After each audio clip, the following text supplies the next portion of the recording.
and Facebook. Will you all let us know if you can hear us now?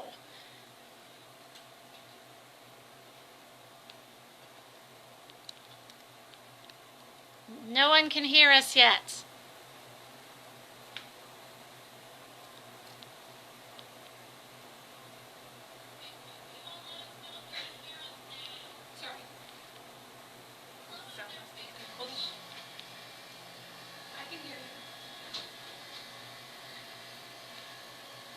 Oh, great. Thank you. Thank you, Lisa, for letting us know you can hear us now. Okay, sorry about that. We had some technical difficulties with people letting us know that they could not hear us, but we are back live. We're with Steph. We are in our lab here at Sedgwick County Zoo, and we are looking at the blood that we took from the elephants earlier today during our 11 o'clock Facebook Live post. Hi, sorry about that earlier. So what we are doing now is they collected blood, the elephant keepers collected blood earlier, and they talked about how we send it out for EEHV viral load testing. EEHV is elephant endotheliotropic herpes virus. Great job. So we have all 5 juvenile elephants get their blood drawn every Tuesday, and then we send it out, and we have a very quick turnaround time. It's less than 24 hours where we get results on their viral loads. So there are different viral strains of this herpes virus, and the researcher that we send this blood to tests all the strains and then sends us the results on if we have weak positives or any positives. If we do have stronger positives, we'll be able to start treatment right away then. So we just have to separate, we just use a pipette and separate this and put it in just tubes that we can send out then. And again, this is the blood that was collected earlier today from the elephants. Yes, so you guys only saw them draw on on Titan. They actually drew on all 5 of their juvenile elephants. And we also do, the other monitoring that we do is CBCs every 3 weeks pretty much, or monthly. So every month pretty much we do CBCs on them, and we'll show you that today too. Okay. And we also look at some other cells of theirs, platelets, just like humans have platelets, elephants have platelets, and we check their platelet counts and what their platelets look like. With the EEHV, one thing that goes first is their platelets will start to drop. They'll have a decreased platelet count, and their platelets will start to change shape also.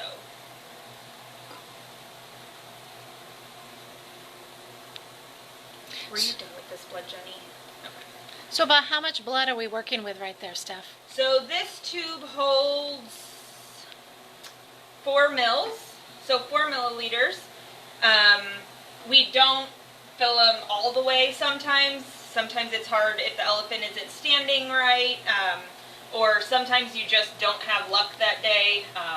We all have our days of drawing blood. So we fill them as much as we can, and that allows us to have more than enough blood to put into these tubes. We usually have about 1 mil to 1.5 mils in these tubes, plus we'll have some to make some slides and do our CDC that we talked about also. Donna would like to know if elephants have different blood types just like humans do. So there are no known blood types in elephants.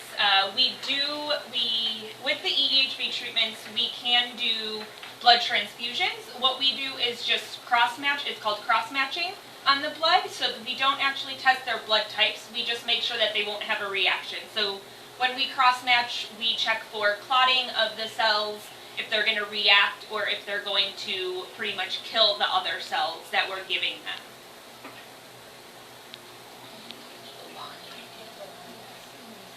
them. Jenny, I'm going to move the camera over here a little bit. Stephanie, what's happening over here? So what Jenny is doing right now, they drew blood on Titan earlier. They showed you. I did talk about that. They did not show the other 4 elephants that they drew blood on. This week is Zolani's turn for her CBC.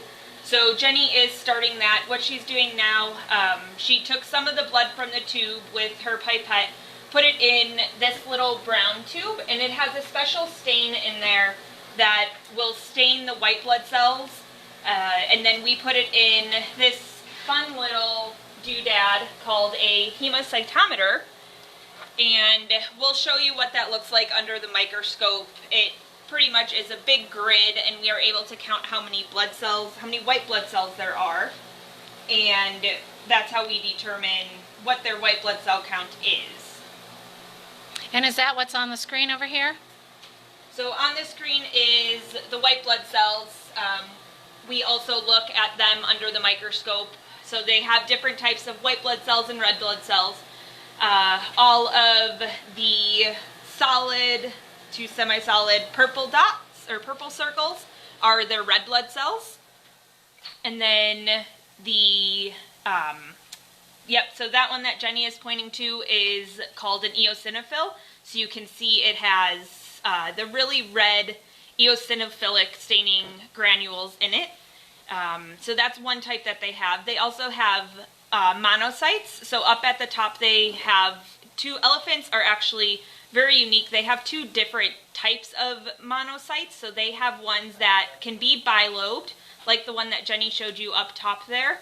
So it kind of has it splits into two almost, and it just has a lobulated nucleus, and that is completely normal for elephants. And then the one towards the bottom is also a monocyte. That one is just a single-lobed nucleus. We do not usually differentiate them when we are doing our counts. They don't make a difference we just count them as all monocytes, so as all the same one. For students out there that might be interested in being veterinary technicians or even veterinarians, what's some advice you guys would give them? So finding a good school, for veterinary technicians, we always recommend finding a school that is AVMA certified. So that means that you're getting the best education, and just getting your feet wet. Especially in zoo medicine, it's hard. There's only so many zoos, and you need to have that experience. So becoming a volunteer, I know the keepers have talked about that a lot too with becoming a keeper, is just being a volunteer. We do have, unfortunately, we don't right now have any volunteers, and we miss them all. Yeah, we do. Especially you, Barb. Yes. But when we are able to have volunteers, we do like to have volunteers. They help us set up fecals. They help us do a ton of stuff. So becoming a volunteer, and just getting that knowledge that you have that experience, and then you'll be able to. And being a zoo veterinary technician, you always have to be willing to most likely move or travel. Brittany was lucky enough. She is from Kansas. She got to stay here and work in her dream job. I moved from Chicago to work here because I knew that I wanted to be in a zoo. Jenny is also from Kansas, so she was lucky also. What would you say is the most rewarding part of your job? Oh, man. I don't know. Getting to work with all these animals, like the variety of animals. Yeah. I don't know. Is there an animal you found has been a bigger challenge? Or an animal that has surprised you more than another? Placing IV catheters in a male gorilla is probably one of the hardest things we find. But yeah, working with all the animals is fun. Having that variety, it's so much different than just working with dogs and cats every day. But it's all the same principle, pretty much. Everything we learned in school, you get to put into just more exotic animals. So we'll switch over. As we're still looking at this elephant blood, we will switch over. What we're doing is we also look at it's called a packed cell volume or hematocrit. So what that does is checks their hydration level. So we start off with these little tubes. We fill them with blood, and we spin them down in our centrifuge. It spins them all down, and then it separates them. So then we have the packed red blood cells, and the plasma that we have. And then what we do is we can read them. So we get a hematocrit count. And so this one, it's probably hard to see these lines, but this one is at about 36%, and we read them in percents. And then this one is at 35.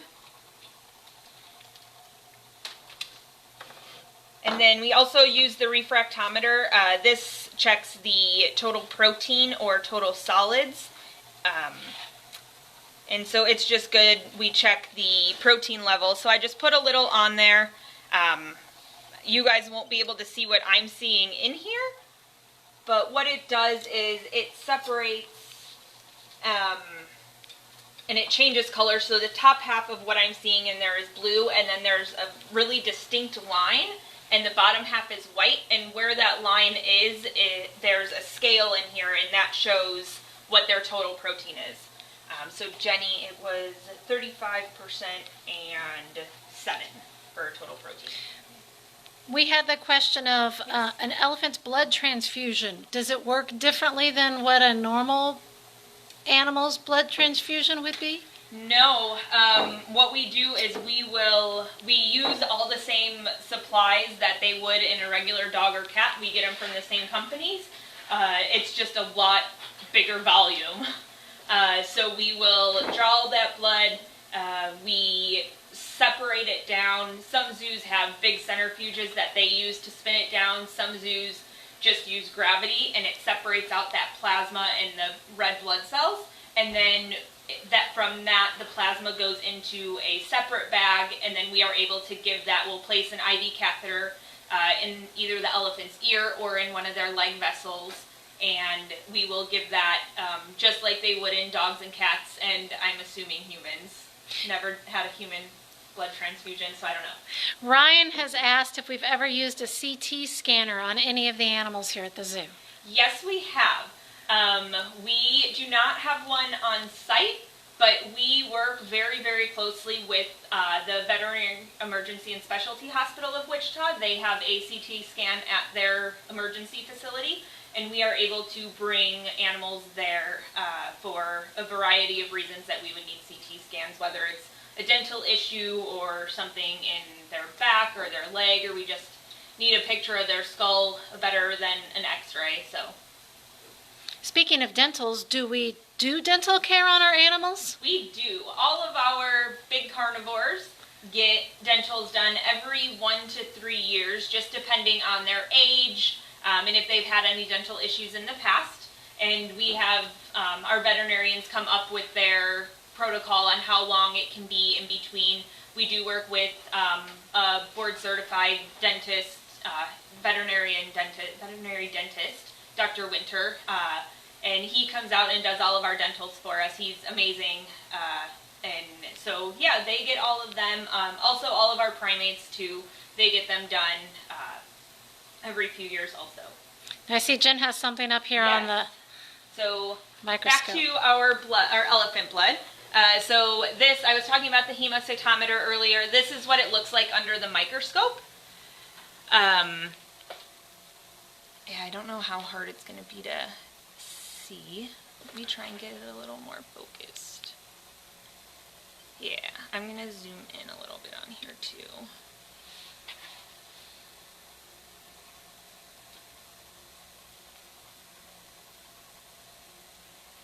Again, for those of you just turning in, we are looking at the elephant blood that was drawn earlier today. See, it looks weird on there. It's hard to see. Yeah. Okay. So what we do is we count square by square, and we have, oh, it's over here. I'm going to sneak over here. There you go. This is kind of a good diagram about it. Yeah. So what we're looking at, Jenny was able to get it focused a little better. So these little dots are all the white blood cells. So what we do is we count each square, and there's 2 sides to it so that we can get, we make sure that we're consistent. It's just for consistency. And so we count how many are in each square, and then we do a whole math equation, and we get their white blood cell count. So math is important. Yes, math is a big thing in veterinary medicine. To all those kids out there who want to be vets and veterinary technicians, you just heard it. Math is important. It is. All right, I want to thank you guys for joining us today in Facebook Live. This has been really interesting, and it was fun to watch the blood be drawn this morning and then to see what happens with it here at the veterinary hospital at Sedgwick County Zoo.